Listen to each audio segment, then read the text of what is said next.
70ல வந்து நீங்கள் விடுதலை இயக்கத்தைச் சேர்ந்த ஒருத்தர் மேதகு தலைவருடைய இயக்கத்தில அ பணியாற்றியவர் சந்திரன். அவர் மேதகு தலைவர் அமைப்புல தான் இருந்தார் அவர். ஆனால் அவர் எதற்காக கைது செய்யப்பட்டார் தெரியுங்களா? அந்த 7 பேர்ல.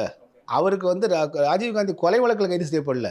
கொலையாளி சிவராசனை சந்தித்தார்.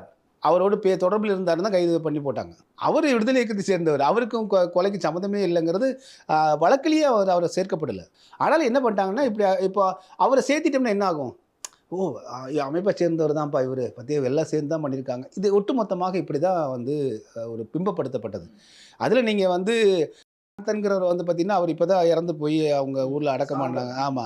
அதில அது ஒரு குழப்பம் இருக்கு. ஒரிஜினல் இந்த எனக்கு நிறைய வேறுபாடு இருக்கிறதெல்லாம் இதுல சிவராசனோட ரொம்ப க்ளோஸா இருக்கிற மாரி காமிச்சிருப்பாங்க. ஏராளமான இது போன்ற லூப் ஹோல்ஸ்ன்னு சொல்லக்கூடிய ஏராளமான ஓட்டைகள் அந்த வழக்குல இருக்கிறதெல்லாம் புத்தகங்கள் வாயிலாவே கொண்டு வந்துட்டாங்க.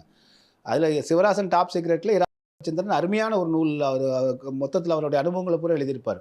அதில தெளிவா வந்து அவர் இப்ப இது நடந்ததுக்கு அப்புறம் அவர்களால் அழைக்கப்படுறாரு அங்க. அப்போ வந்து இவர் சந்திக்கிறாரு. சந்திக்கும்போது தான் தெரியுது அவர் கேட்கிறாராம்.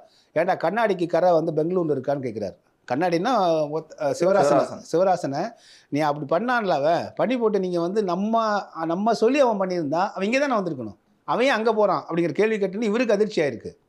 அப்போ வந்து ஒரு படகு வந்து இவருக்காக இவங்க அனுப்பப்படுகிறது. அங்கிருந்து இவர்களை கூட்டிட்டு போறதுக்கு. அந்த படகு வந்து கன்னிவெடியில சிக்கி வெடிச்சிருது. ஓ! அந்த படகு வரும் என்கிற தகவல் வந்து சிவராசன், ராப்பூர் ரவிச்சந்திரன் அப்புறம் வந்து அவருக்கு அவருக்கு தான் தெரியும். அப்புறம் எப்படி அந்த லீக் அவுட் ஆச்சு அது?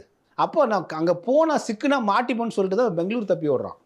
அத மட்டும் இந்த இதுல காமிச்சிருப்பாங்க. பெங்களூர்ல இருக்கிறத. அது வந்து ஏன் அப்ப நீங்க செஞ்சா அங்க தானே போகணும். அவங்கள நினைச்சு இப்படிங்கிற செகண்ட்ல தூக்கிட்டு போயிருவாங்களா அவங்க? அவருடைய எல்லா மிஷன்ஸுமே வந்து பார்த்தீங்கன்னா, ஒரு தடையும் இருக்காது.